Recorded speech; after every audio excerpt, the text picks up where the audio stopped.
Hello friends, स्वागत है आपका हमारे अपने channel mind and machine reviews में। यहाँ होती है सिर्फ काम की बातें। तो चलिए शुरू करते हैं। नमस्कार। आज हम एक ऐसी किताब पर बात कर रहे हैं जिसका नाम शायद सबने सुना हो, सन्यासी जिसने अपनी फरारी बेची। हाँ, रॉबिन शर्मा की बहुत मशहूर किताब है ये। बिल्कुल, लेकिन हम सीधे किताब की कहानी नहीं दोहराएंगे। हमारे पास ना इस किताब की एक समीक्षा है। अच्छा। तो हम उस समीक्षा के नज़रिए से देखेंगे कि भाई ये किताब इतनी खास क्यों है और थोड़ी आलोचनात्मक नज़र क्या कहती है इस पर। सही है। तो मतलब आज हम इस समीक्षा की गहराई में उतर रहे हैं। हाँ, ये समझने के लिए कि वो जो कहानी है जूलियन मेंटल की, एक सफल वकील सब छोड़कर हिमालय चला गया, उसमें कौन से सबक हैं जो आज भी लोगों को अपील करते हैं और समीक्षा के हिसाब से कमियां क्या हैं। बिल्कुल। ये कहानी है ना, वो भौतिक सफलता के शिखर से गिरकर या शायद उठकर कहें, हाँ, उठकर ही कहना चाहिए। जीवन के असली मतलब की तलाश की कहानी। सही। हाँ, जूलियन मेंटल वो नाम, एक कामयाब वकील जो कोर्टरूम में लगभग मरते मरते बचा। हाँ, हार्ट अटैक। और फिर उसने अपनी महंगी फरारी और बाकी सब कुछ बेच दिया। सब कुछ। ये जो नाटकीय बदलाव है, यही कहानी का केंद्र है। तो चलिए इस समीक्षा के जरिए ही देखते हैं। ठीक है। समीक्षा हमें बताती है कि लेखक रॉबिन शर्मा एक कनाडाई लेखक हैं, लीडरशिप गुरु हैं। हाँ, मोटिवेशनल स्पीकर भी। और 1997 में आई है किताब, ये उनकी पहचान बन गई। और खास बात यह है कि ये एक कल्पित कहानी है, एक फेबल। और शायद ये फेबल वाला अंदाज ही इसकी सफलता का एक बड़ा राज है ना? हाँ, समीक्षा भी यही कहती है। ये क्या करता है कि जो मुश्किल लगने वाले गहरे विचार हैं, उनको एक सरल कहानी में पिरो देता है। समीक्षा इसी बात पर जोर देती है। जूलियन की कहानी, वो सफल वकील, हाँ, फिर हार्ट अटैक, सब बेचना, भारत आना, हिमालय जाना, हाँ, हिमालय के वो रहस्यमय भिक्षु, उनसे जीवन के सबक सीखना, और फिर वापस आके दोस्त जॉन को बताना। बिल्कुल। ये पूरा जो ढांचा है, ये पाठक को बांधे रखता है। तो इस समीक्षा ने किन मुख्य सबकों को हाईलाइट किया है? वो कौन से आइडियाज हैं जिन्हें ये सबसे जरूरी मानती है? पहला देखते हैं, मन पर महारत हासिल करे, मास्टर योर माइंड। हाँ, माइंड कंट्रोल। ये सुनने में तो मतलब बहुत आम सा लगता है ना? लगता तो है, लेकिन समीक्षा इसे जूलियन के कॉन्टेक्स्ट में देखती है। अच्छा, कैसे? देखिए, उसके पास बाहरी दुनिया की हर चीज थी, पैसा, शोहरत, सब कुछ, सिवाय मन की शांति के। तो समीक्षा का इशारा है कि असली लड़ाई बाहर नहीं थी, वो अंदर थी। उसके वो अनियंत्रित विचार, उसकी टेंशन, उसका स्ट्रेस, हाँ, वही तो उसके पतन का कारण बने। हाँ, तो ये सिर्फ पॉजिटिव सोचो टाइप की बात नहीं है, नहीं, बल्कि अपने विचारों के पैटर्न को समझना, उन्हें काबू करना, ताकि वो हमें काबू ना करें। समीक्षा में ध्यान, विजुअलाइजेशन, अफर्मेशंस वगैरह को इसके तरीके बताया गया है। यानी ये सिर्फ विल पावर की बात नहीं, बल्कि एक तरह का मानसिक अनुशासन, एक प्रैक्टिस है। बिल्कुल, प्रैक्टिस। ये दिलचस्प है, क्योंकि हम अक्सर सोचते हैं कि सफलता के लिए बाहरी चीजें जरूरी हैं, पर समीक्षा कह रही है कि जूलियन के लिए पहला कदम अंदरूनी सफाई था। हाँ, और यहाँ एक गहरा कनेक्शन है जो समीक्षा शायद उजागर करती है, विचारों पर काबू और मन की शांति के बीच। ये कोई नई बात भी नहीं है, दुनिया भर की पुरानी परंपराएं यही कहती आई हैं। ये किताब बस उसे जूलियन की कहानी से आज के लोगों के लिए रिलेटेबल बना देती है। सही। मन पर नियंत्रण के बाद समीक्षा किस दूसरे अहम सबक पर ध्यान खींचती है? दूसरा सबक है, अपने उद्देश्य का पालन करें। फॉलो योर पर्पस, जीवन का उद्देश्य। हाँ, समीक्षा इसे देखती है जूलियन के खालीपन के जवाब के तौर पर। वो सफल था, पर कहीं ना कहीं खोया हुआ महसूस करता था। किताब कहती है, और समीक्षा इस पर जोर देती है, कि हर किसी का एक धर्म या जीवन का मकसद होता है, उसे खोजना और उसके हिसाब से जीना। उसी से संतुष्टि मिलती है। हाँ, सच्ची संतुष्टि। ये सिर्फ गोल सेटिंग नहीं है, बल्कि ये जानना है कि आप असल में जीवन से चाहते क्या हैं। तो क्या ये दोनों जुड़े हुए, मन की शांति और जीवन का उद्देश्य? समीक्षा कुछ कहती है इस पे? सीधे तौर पर शायद नहीं जोड़ती, लेकिन इशारा तो यही लगता है। बिना उद्देश्य के मन भटकता है, और अशांत मन से उद्देश्य खोजना मुश्किल है। बिल्कुल। समीक्षा ने सबको को अलग अलग बताया है, पर उनके बीच का कनेक्शन तो महसूस होता ही है। सही। और तीसरा सबक, समीक्षा उसे कैसे देखती है, वो है काइजन, निरंतर सुधार का अभ्यास करे, प्रैक्टिस काइजन। ये जापानी कॉन्सेप्ट यहाँ कैसे फिट होता है? ये इंटरेस्टिंग है, क्योंकि जूलियन का बदलाव तो बहुत बड़ा, बहुत अचानक लगता है।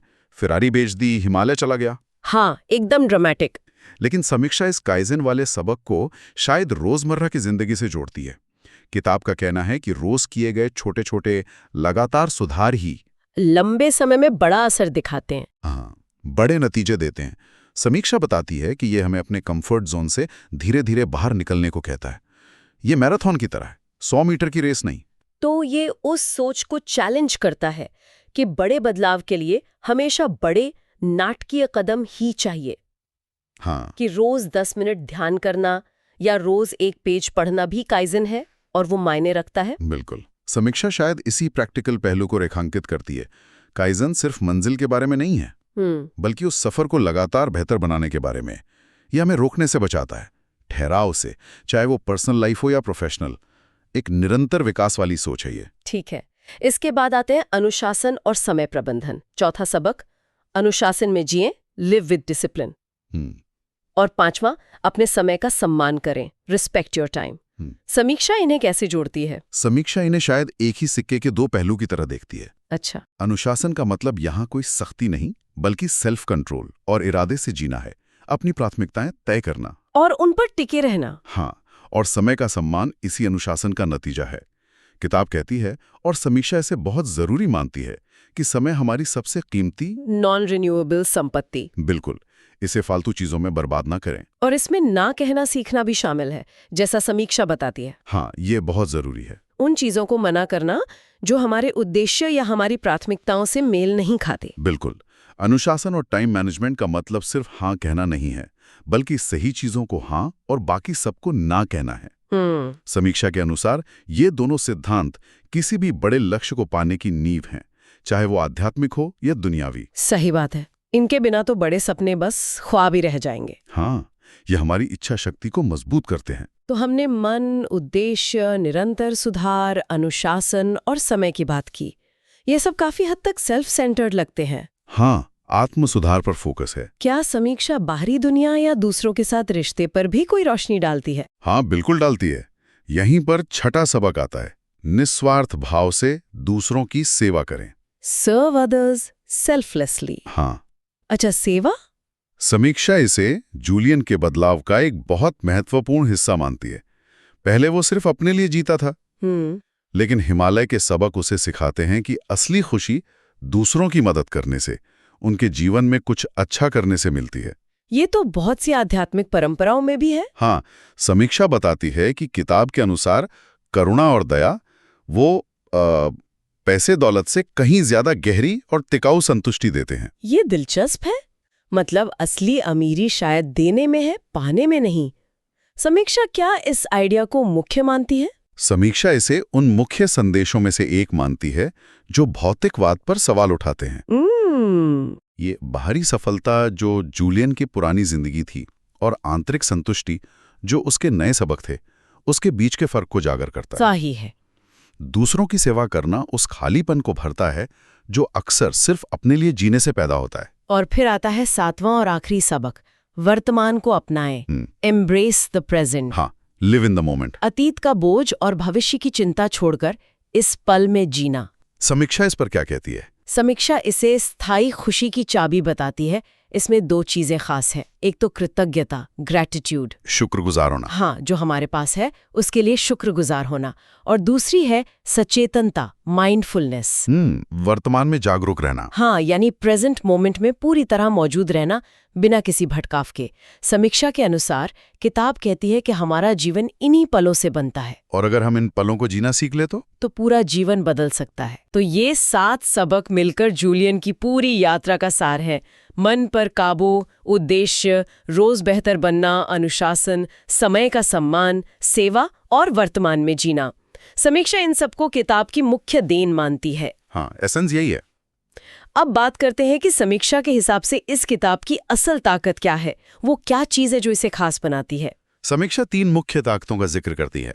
पहली, जैसा हमने पहले भी कहा, कहानी कहने की शैली, स्टोरी टेलिंग स्टाइल। हाँ, वो फेबल वाला अंदाज। बिल्कुल। ये मुश्किल विचारों को पचाने में आसान और यादगार बना देती है। पाठक जूलियन से जुड़ जाते हैं। सही। दूसरी ताकत है इसके व्यवहारिक जीवन के सबक, प्रैक्टिकल लाइफ लेसन्स। समीक्षा मानती है कि ये सिद्धांत सिर्फ साधु संतों के लिए नहीं है, नहीं। इन्हें कोई भी छात्र, प्रोफेशनल, गृहिणी अपनी जिंदगी में उतार सकता है। ये अच्छी बात है। और तीसरी ताकत? तीसरी और शायद सबसे अहम ताकत यह है कि ये किताब लोगों को आंतरिक विकास, इनर ग्रोथ पर ध्यान देने के लिए प्रेरित करती है। अच्छा। ना कि सिर्फ बाहरी भौतिक सफलता पर।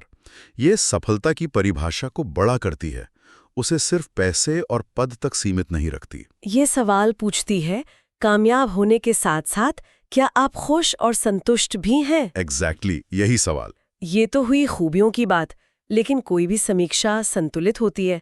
क्या इस समीक्षा में किताब की कुछ कमजोरियां या आलोचनाओं का भी जिक्र है? हाँ, बिल्कुल है। समीक्षा दो मुख्य आलोचनाएं सामने रखती है। क्या है वो? पहली कि कुछ पाठकों को, खासकर उन्हें जिन्होंने पहले से ही सेल्फ हेल्प या आध्यात्मिक किताबें पढ़ी हैं, उन्हें इसके सबक बहुत सरल या दोहराए हुए, टू सिंपलिस्टिक या रेपिटेटिव लग सकते हैं। अच्छा। उन्हें शायद लगे कि इसमें कुछ नया या बहुत गहरा नहीं है। यानी ये पुराना ज्ञान नई बोतल में जैसा फील हो सकता है। हाँ, कुछ हद तक समीक्षा का इशारा इसी ओर है।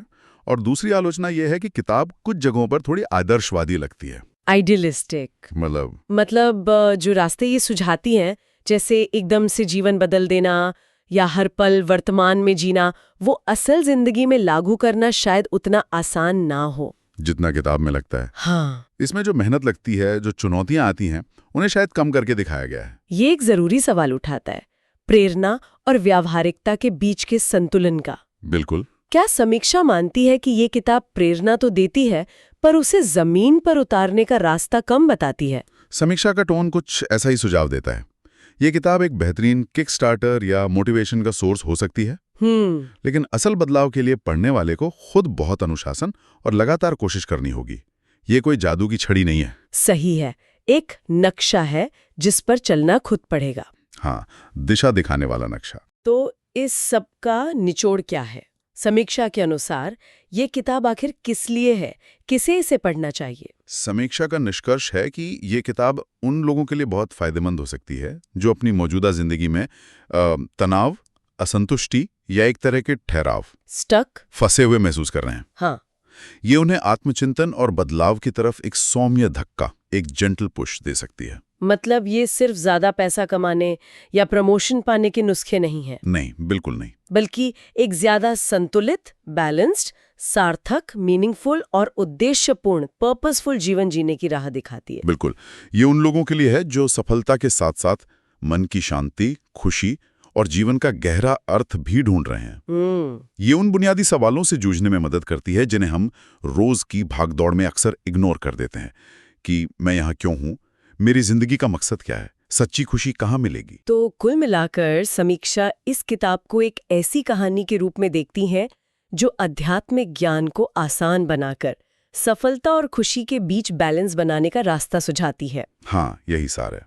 और समीक्षा ने इसे रेटिंग भी दी है। हाँ, समीक्षा इसे 5 में से 4.5 स्टार्स देती है। अरे वाह। और इसे एक सदाबहार क्लासिक, टाइमलेस क्लासिक मानती है। उसका मानना है कि कहानी और ज्ञान का ये जो मिश्रण है, ये इसे आज भी प्रासंगिक बनाए रखता है। ये वाकई दिलचस्प है कि कैसे एक साधारण सी लगने वाली कहानी इतने गहरे लेवल पर लोगों को छू सकती है, जैसा कि ये समीक्षा बताती है। निश्चित रूप से। और यही पर श्रोताओं के लिए एक सोचने वाली बात छोड़ते हैं। हाँ। जो सीधे समीक्षा से नहीं पर उसके सार से निकलती है। देखिए, जूलियन मेंटल का बदलाव बहुत बड़ा और नाटकीय था। उसने सचमुच अपनी फराई बेच दी, सब त्याग दिया। हाँ, वो एक्सट्रीम था। हम में से ज्यादातर लोग शायद ऐसा नहीं कर सकते या करना चाहेंगे। तो सवाल ये है कि जूलियन के अनुभव से प्रेरणा लेकर हम आज अपनी जिंदगी में ज्यादा अर्थ और संतुलन लाने के लिए कौन सा एक छोटा, शायद कम नाटकीय कदम उठा सकते हैं? बिना अपनी फरारी बेचे। हाँ, बिना अपनी फरारी या जो भी हमारी प्यारी चीज है उसे बेचें। क्या वो रोज सुबह 5 मिनट शांति से बैठना हो सकता है? हो सकता है। या हफ्ते में एक बार किसी अजनबी के लिए कुछ अच्छा करना, या शायद बस रात के खाने पर अपना फोन दूर रखकर अपने परिवार पर पूरा ध्यान देना। बिल्कुल। शायद समीक्षा का छुपा हुआ संदेश यही है कि असली बदलाव बड़े इशारों में नहीं है, बल्कि रोजमर्रा के छोटे, लगातार किए जाने वाले सार्थक कामों में है। बड़े बदलाव की प्रेरणा लेना अच्छा है, पर शुरुआत तो छोटे कदमों से ही होती है। सोचने लायक बात है। इसी विचार के साथ आज की एक गहन चर्चा यहीं समाप्त करते हैं।